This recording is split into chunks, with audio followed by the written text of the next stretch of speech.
E eu tô aqui em mais um Direito em Pauta, de novo com a gente, o Dr. Márcio Riato Júnior, para tirar mais dúvidas sobre direito trabalhista. Ele é especialista em direito trabalhista e direito sindical. E hoje a gente vai falar um pouquinho sobre contratos trabalhistas, doutor. E existe também assim, a possibilidade de ter um contrato de trabalho sem ser regido pela CLT? Bom, existe sim. Você pode contratar um trabalhador, um prestador de serviço, por exemplo, né? Então, esse prestador de serviço vai atender a sua demanda.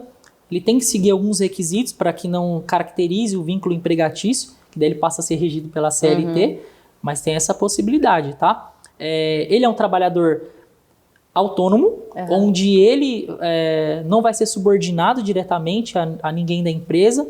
Ele tem ali a atividade específica, ele não é colocado sob controle de jornada, enfim. Ele dita suas próprias diretrizes desde que ele respeite ali o que foi pactuado no contrato com referente à prestação de serviços, né? Tá. E assim, é o mesmo que trabalhar como CNPJ? Ou tem diferença? Sim, na verdade o CNPJ, o que acontece? A gente tem algumas expressões até que falam, né, da pejotização, o pessoal fala B2B, que é o business to business, é empresa com empresa, né? Então, assim, já não é um contrato de trabalho que você ir lá contrata um funcionário, você está contratando uma empresa para te prestar um serviço, né?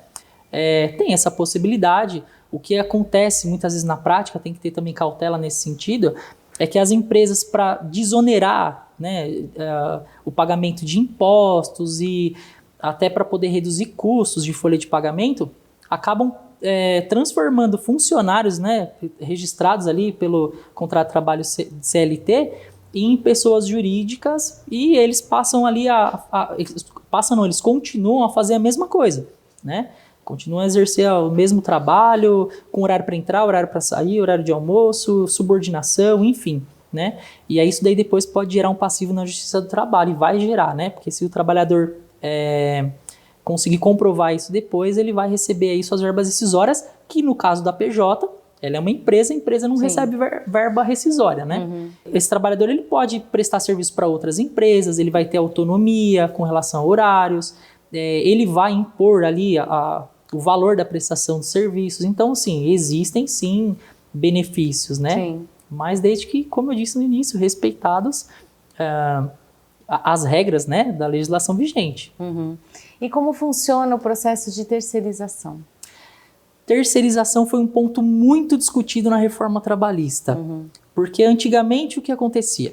Você tinha lá uma empresa, uma indústria.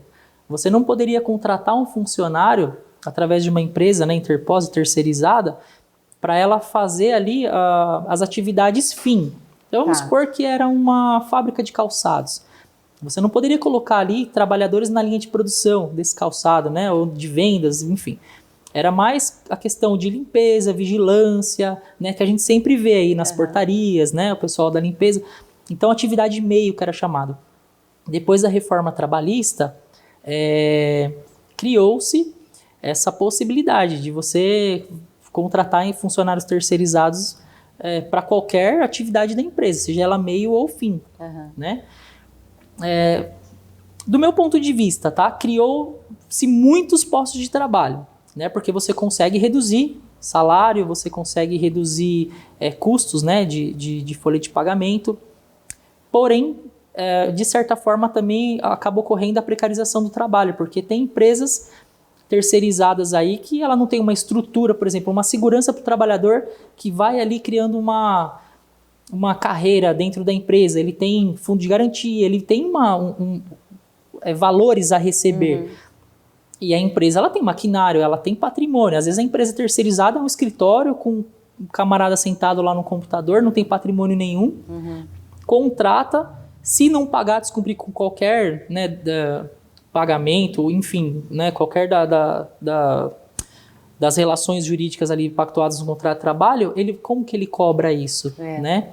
Então fica uma situação difícil, dezenas, centenas e milhares de processos onde o trabalhador tem o crédito, mas não recebe nunca porque não encontra patrimônio. Outra questão também, a gente já no início discutia muito, né, com relação à quarteirização, porque daí empresas interpostas que contratam outras empresas, então assim, você depois acaba nem identificando quem é o real empregador, Sim. né, do trabalhador. Uma questão para se destacar com relação à terceirização é que muitos trabalhadores se submetem a trabalhar por empresa terceirizada e depois acontece isso até mesmo no exemplo que eu dei de portaria ou agora, né, nas atividades fim, é um bom funcionário, é um funcionário que eu quero para minha empresa. Sim. Mas aí ele é um funcionário terceirizado. Eu não posso simplesmente contratar ele se ele já trabalhava lá na minha empresa. Ele tem um interregno aí de 18 meses, porque esse trabalhador não pode ser contratado pela própria empresa. Surgiram muitas profissões e tem muitas profissões que ficaram popularizadas, assim. Como se enquadram os motoristas e os entregadores de aplicativo? Infelizmente, hoje, esses motoristas de aplicativo, esses entregadores de aplicativo, eles não têm tido reconhecido o vínculo empregatício, né?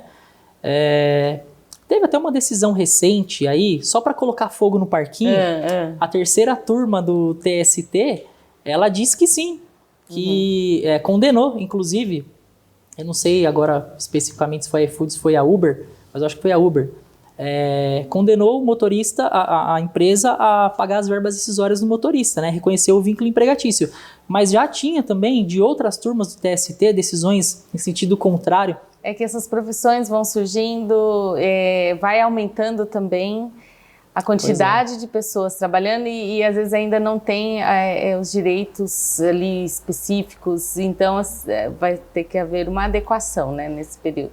Doutor, obrigado pela sua participação. Imagina, Nosso tempo acabou, mas assim, a gente recebe muita dúvida sobre direito trabalhista, direito sindical e a gente te convida para voltar mais uma vez. Fico à disposição, muito obrigado. E até o próximo Direito em Pauta.